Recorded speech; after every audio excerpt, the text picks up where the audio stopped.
اور داتا حضور رحمۃ اللہ تعالی علیہ فرماتے ہیں، آپ کے پیر و مرشد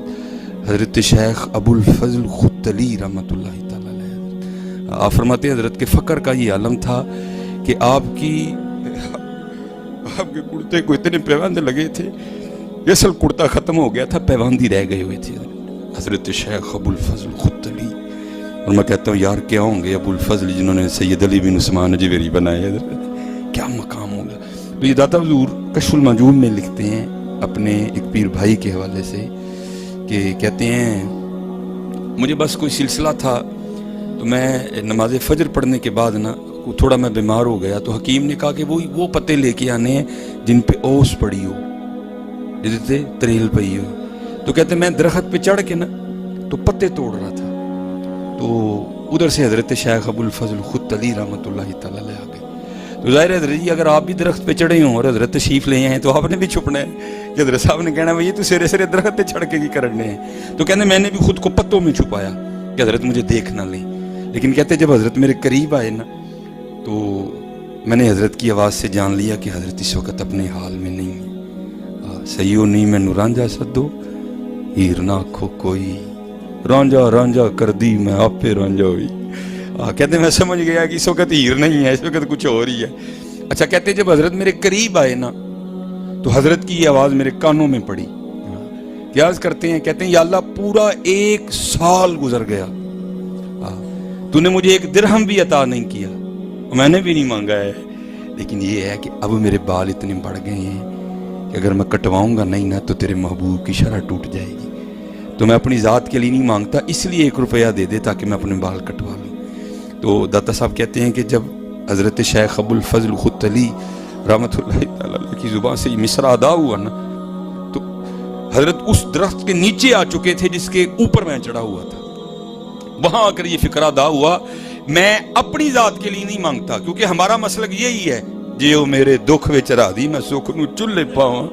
ہاں حضرت مولا علی مشکل کشا رضی اللہ تعالیٰ عنہ کوفے کے بازار میں تلوار لہراتے ہوئے پوچھ رہے ہیں ہے کوئی علی سے یہ تلوار خریدنے والا؟ اگر علی کے پاس اپنا تیبند خریدنے کے پیسے ہوتے تو علی کبھی یہ تلوار نہ بیچتا حضرت۔ ہاں کیا حضرت پیسے نہیں تھے؟ کلما دخل علیہا زکریا المحراب وجد عندها رزقا قال یا مریم انا لکی ھذا قالت هو من عند اللہ ان اللہ یرزق من یشاء بغیر حساب۔ اگر حضرت مریم کے لیے پھل آ سکتے ہیں تو کیا مولا علی کے لیے تیمد نہیں آ سکتا؟ لیکن کیا تھا جی وہ میرے دکھ وچ راضی میں سکھ میں چلے پاؤں حضرت۔ یہ ان کا مسلک ہے حضرت جی۔ وہ کہتے ہیں فکرہ تب ادا ہوا جب میں اس درخت کے اوپر تھا اور حضرت نیچے تھے، یا اللہ میں اپنی ذات کے لیے نہیں مانگ رہا، نہیں مجھے نہیں چاہیے کوئی بھی، جو تیری خوشی ہے وہ میری خوشی ہے، لیکن اب بات ہے تیرے محبوب کی شرح کی، اگر نہیں کٹواؤں گا تیرے محبوب کی شرح ٹوٹے گی، یا اللہ 1 روپیہ دے دے تاکہ میں بال کٹوا لوں۔ کہتے حضرت نے جو مصرع ادا فرمایا نا تو جس درخت کے وہ نیچے تھے میں اوپر تھا، قدرت الہی کے سارے کا سارا درخت ہی سونے کا بن گیا۔ کشف المعجوب شریف بیان کر رہا ہوں،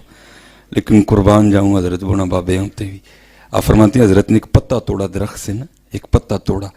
اور پتا ہاتھ میں لے کے آسمان کی طرف منہ کر کے عرض کرتے ہیں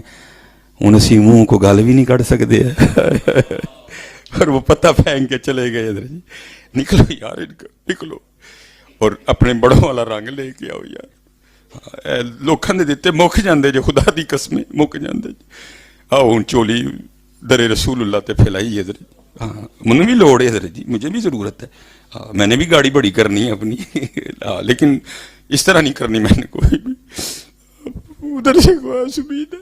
کوئی لب جائے حضرت، اور چھوڑو یار یہ لالچ کا دامن، گولی مارو ان سارے معاملوں کو۔ ایک باری میں پڑھا میں لاجپالاں دے لڑ پھر کیوں نہیں موڑتا تھلے بہ پائی اپنی تھدی اپنی جیب وچ رکھ، یار ایک بات کرو